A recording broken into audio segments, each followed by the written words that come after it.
Phew! Hannah sank down to the ground as if her legs would no longer hold her.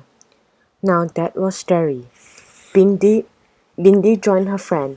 Yeah, definitely a closed door.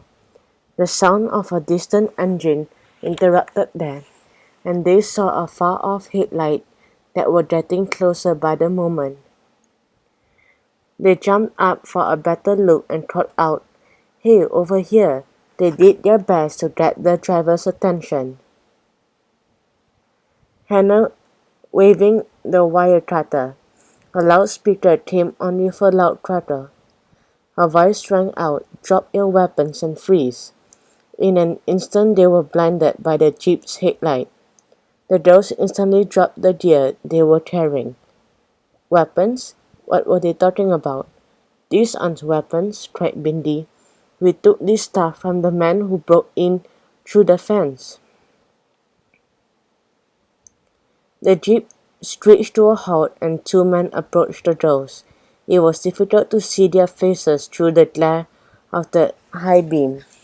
"Man, seems to me it's just you two troublemakers carrying what looked very much like wire cutters." The man grabbed the canvas bag from Hannah and opened it. He whistled in disbelief and held up a camera with a very large lens. "And I'll be guessing that this is your camera?" The girls shook their heads. "It's not ours," started Hannah. "I guess you won't miss it then." The man threw the camera down hard onto the ground. It smashed into tiny pieces. "Yikes," whispered Hannah to Bindi. "Why would he do that? It's an expensive piece of equipment." "No talking. You can save your story for the police." The man motioned for the girls to follow him. "We take trespassing pretty seriously." Bindi and Hannah realized they had no choice but to follow the man into the waiting jeep. Bindi whispered to Hannah, "I have a bad feeling about this." Hannah nodded and bent over to tie a shoelace. "I'd rather have taken my chances with the lioness," she muttered. The girls were driven to the main office of the park and told to wait. The sanctuary manager had been called and was on his way to interview them. Bindi felt sure that when he heard what they had to say, this misunderstanding would quickly be cleared up. In the meantime, all they could do was sit down and wait. Bindi saw Hannah stifle a yawn. A moment later, Bindi was holding back a yawn of her own, and Hannah started up again. Yawning was totally contagious, and it was now 4:30 a.m. They hadn't got quite as much sleep as they had planned, and the office wasn't very interesting. It was very bare apart from a large poster of a majestic giant sable antelope that dominated the room. Bindi had never seen one before and marveled at the power of the animal.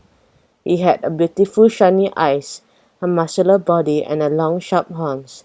She had read that the horn could grow almost as long as 5 feet.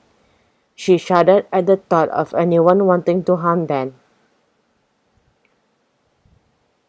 The door burst open. In walked a well-dressed, efficient-looking man. He studied the girls. "I am Brian Danbury. I'm in charge here."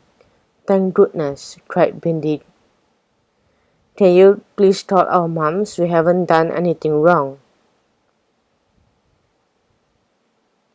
"Is that so?" Brian towered over them, looking unfriendly. "We told your staff over and over again what happened. We're not making this up." Brian sneered. "And yet all the evidence points to you two girls being up to no good. Until you come up with the names of your accomplices, you can spend a bit more time cooped up in here. How does that sound?"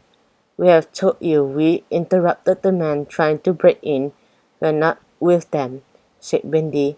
Brian stared her down, tapping her foot impatiently. Bindi decided to change tack. She crossed her arms and adopted her most stern face. "This is totally unfair. When my mom finds out you have trapped us here against our will, she will be really mad." Brian put a face in mock fear. "Ooh, now if you drop me that. Police are on their way. You're not going anywhere."